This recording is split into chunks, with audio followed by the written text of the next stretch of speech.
Every spring in North America, millions of birds fly north in a bid to find an appropriate habitat to reproduce in. Each species has its own unique requirements. Forests, wetlands, prairies, and even some human-built structures can be prime destinations. Songbirds establish territories during this process. A territory could be as small as a few square meters or many acres in size. It could be established by a single bird, a pair, or a whole flock. It may be held for weeks, months, or for some species, held year-round. A territory might even be held for purposes other than breeding, for laying claim to a food source, migration staging area, or as a space to shelter from harsh weather conditions. This series will be an acoustic exploration of a few of those spaces that songbirds call home.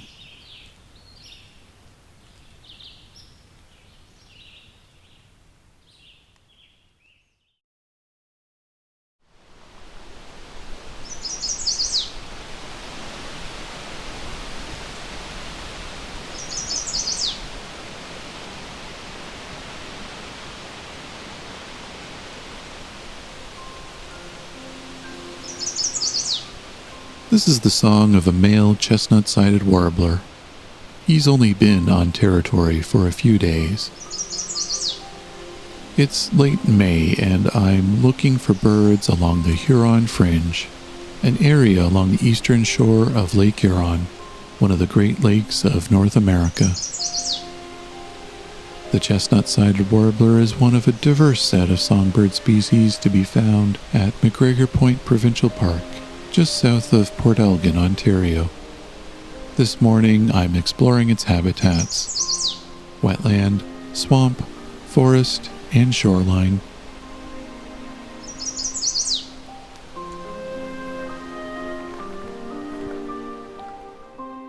My name is Rob, and this is Songbirding.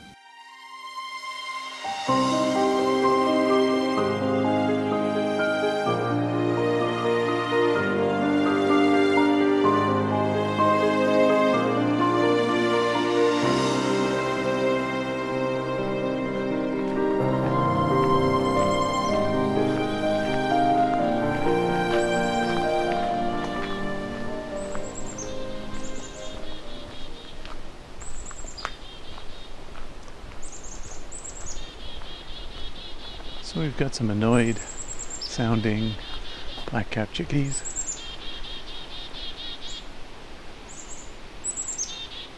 I wonder what they're worked up about.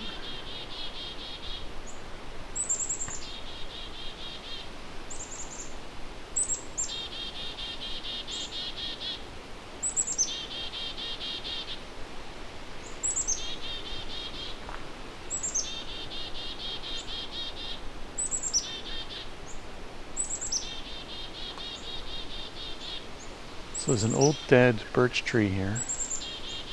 It would make for a perfect nest. It would make for a perfect nesting spot for them inside it. But I don't see any holes. Oh, maybe on that side.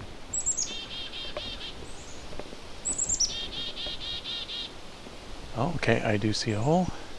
It's well hidden, facing away from the trail.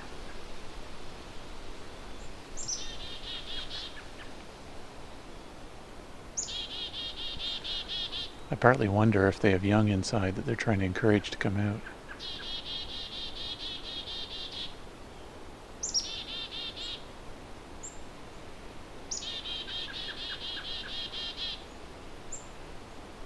Because I don't see any predators here. Unless maybe a squirrel was poking around in there a minute ago. They could see me as a predator, but they were already making this sound as I was approaching.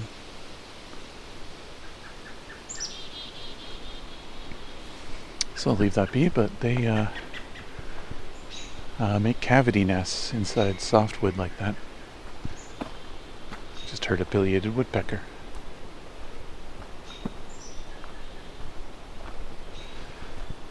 dead birch trees are kind of their perfect nesting hole material. They can dig into it very easily because it's very soft wood. They can spend nearly a month making a nest from one of those. And it's not just a straight hole with a chamber, they actually usually create a bend within it as well.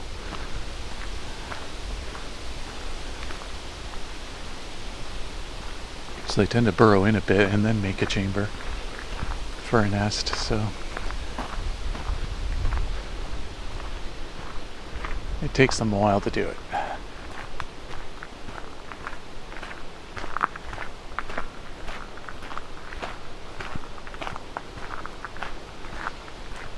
But they like clearing spaces out. They will use a hole that exists already, but it needs to have stuff in it that they can be able to remove. So if you're ever looking to make a chickadee box or put one out in your yard, what you really need to do is fill it with sawdust or wood chips, something that they can pick up and remove, because they need to do some work to make it their own.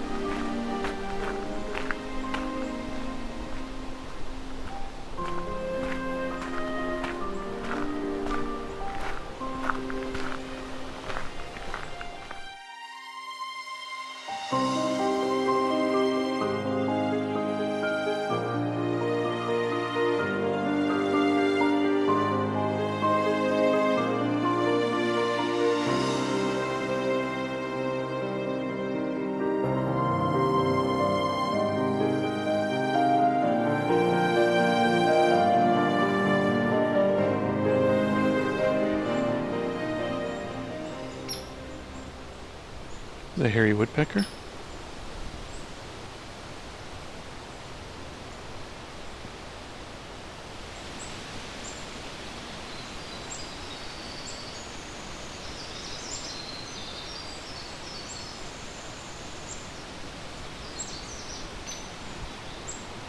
There's a winter wren.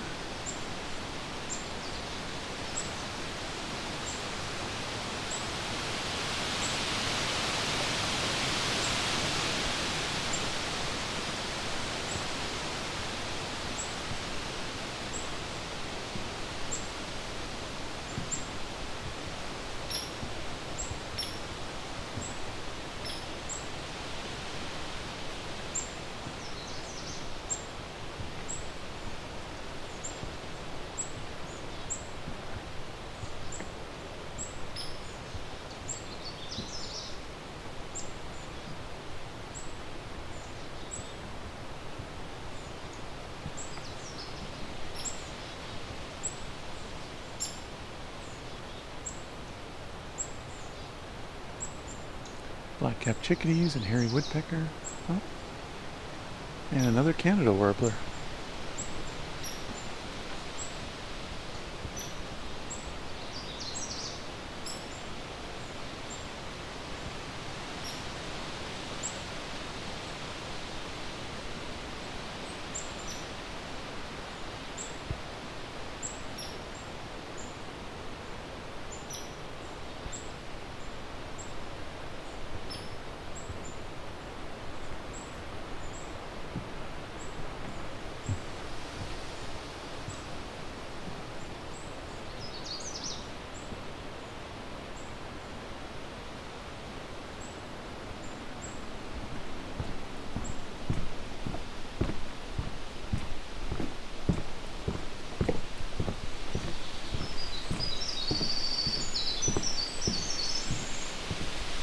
Here we go, winter wren up ahead.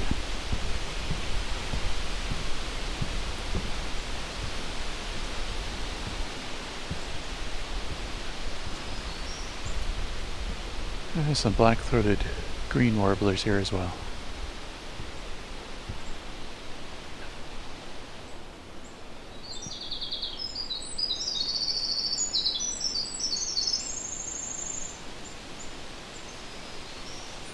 This being a fairly wet swamp with low growing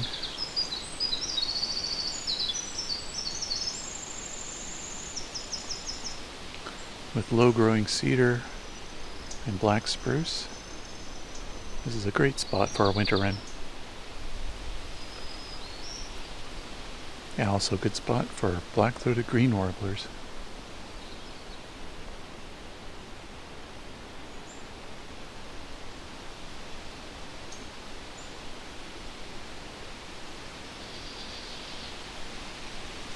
And northern water thrush as well, it sounds like.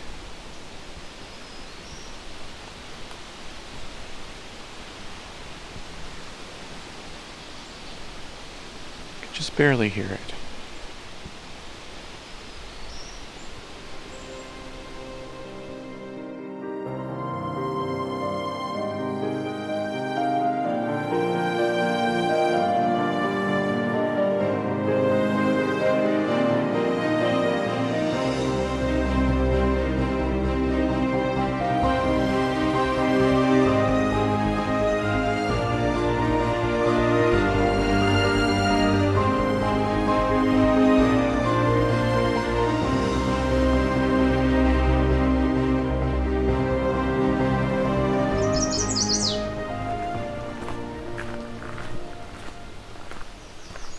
This is a chestnut-sided warbler.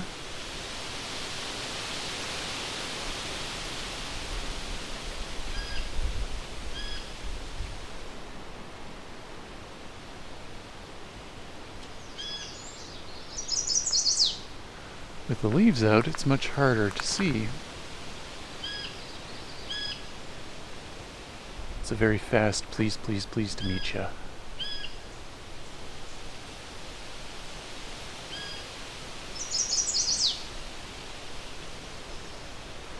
It's a fairly abbreviated version.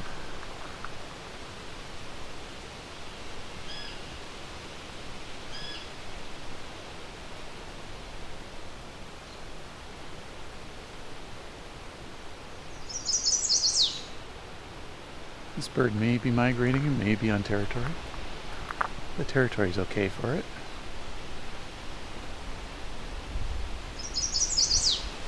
Knowing this location, I have not seen any on territory in this spot before, but it's not a bad territory for it. And I have known chestnut-sided warblers to be rather inconsistent in their territories. Be there some years, not others.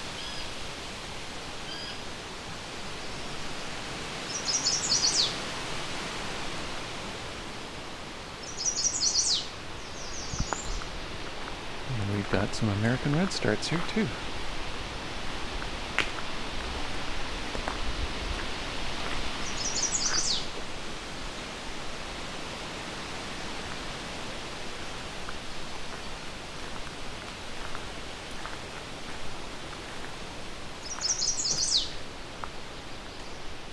The song has a lot of similarities with yellow warbler and magnolia warbler. It can be easy to confuse with either of those, especially yellow warbler.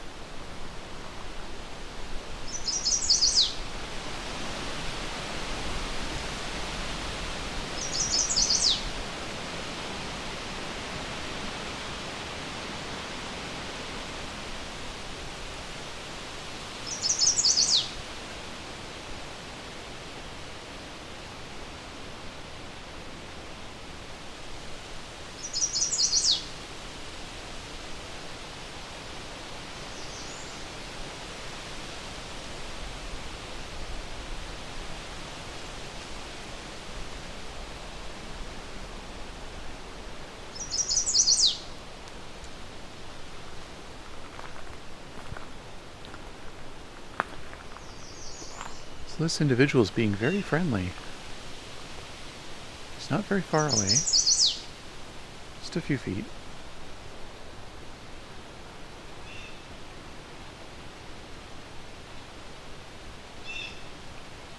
He's vocalizing a lot.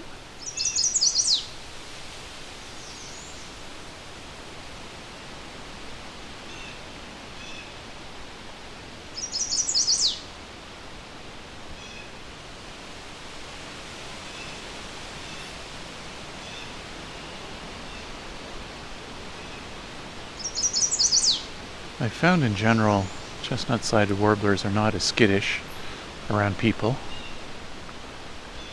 They're a lot like American redstarts in this regard.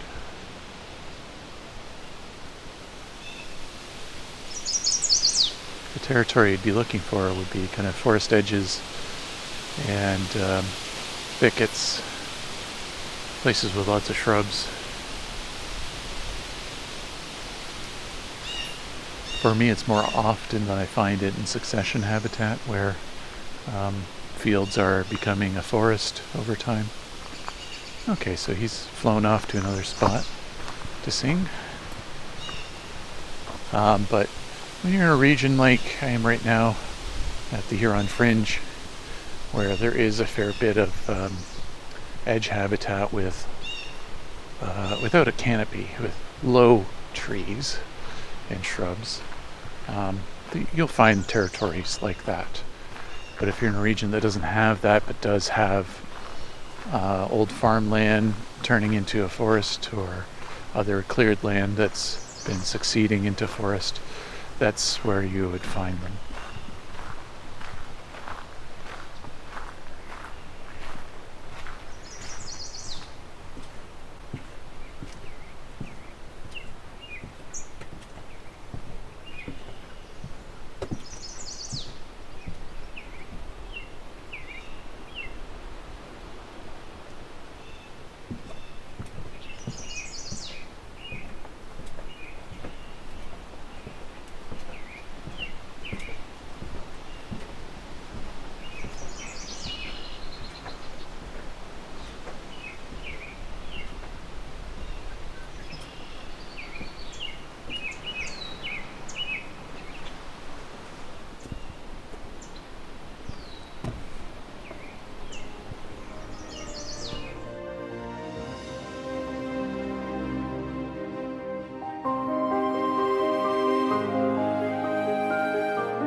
So I'm at an observation tower structure, wooden, taking a look at what's around this structure. Surrounded on 3 sides by wetland, and on the other side by the trail leading into it. Yeah, it's a wet thicket around it, so lots of shrubs.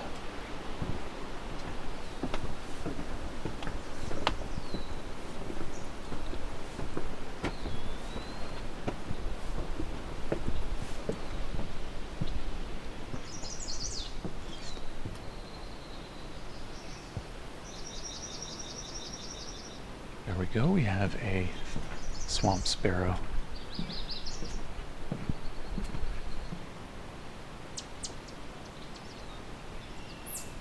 There's also a couple yellow warblers here. They're just ticking though.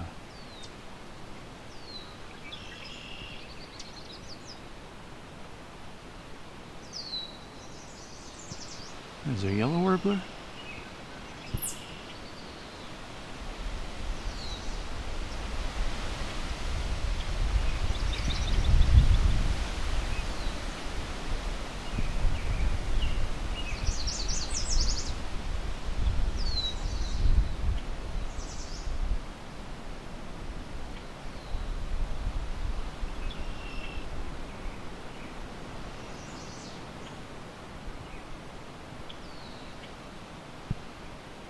Yellow warbler uses fairly diverse habitat, anywhere with an open area. It's fair game for a yellow warbler.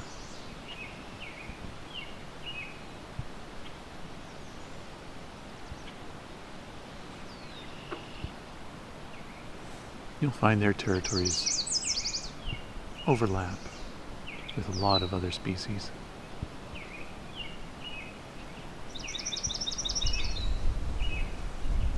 There's our swamp sparrow.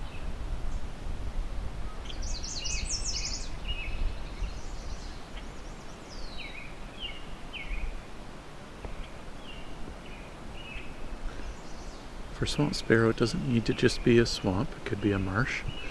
Really any kind of wetland.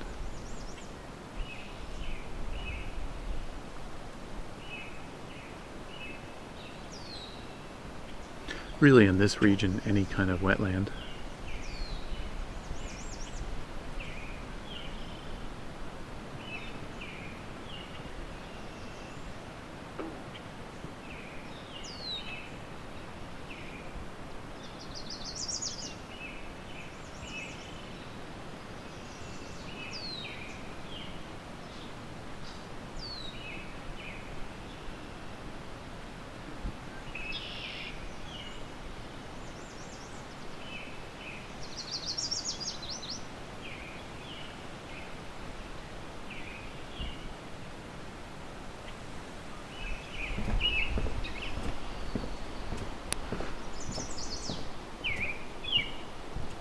So as you can hear, there's American robin here.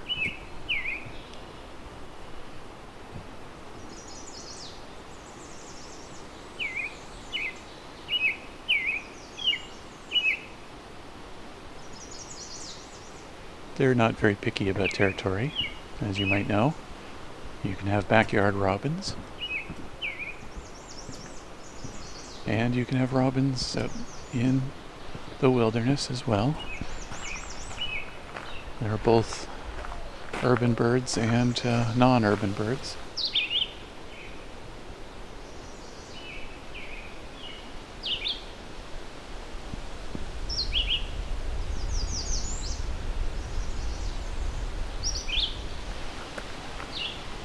We've got a red-eyed vireo here.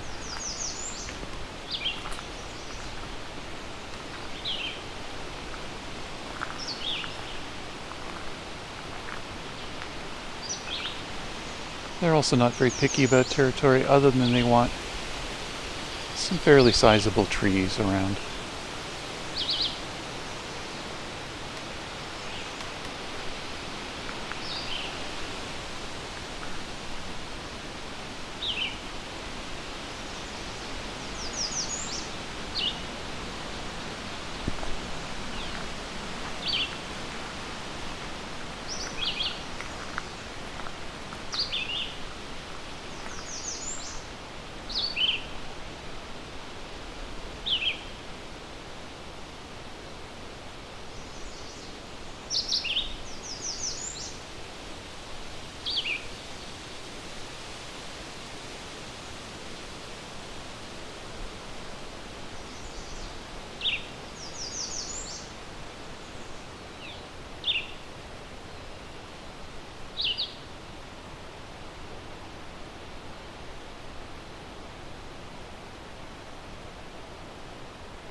Red-eyed vireo you can find nearly anywhere with lots of trees around, at least in this region.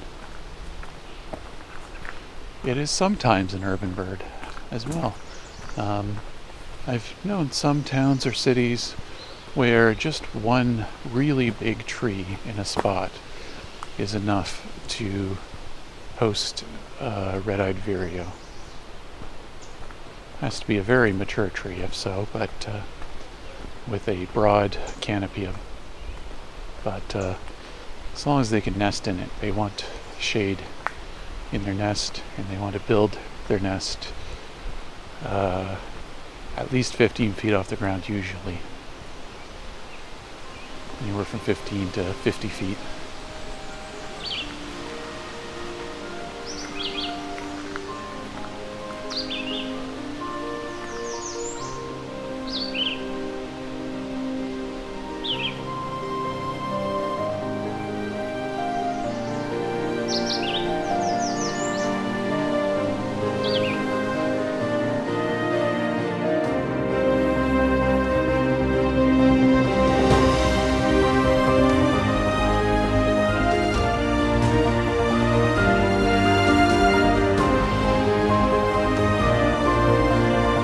Songbirding on Territory was recorded, engineered, narrated, and created by me, Rob Porter.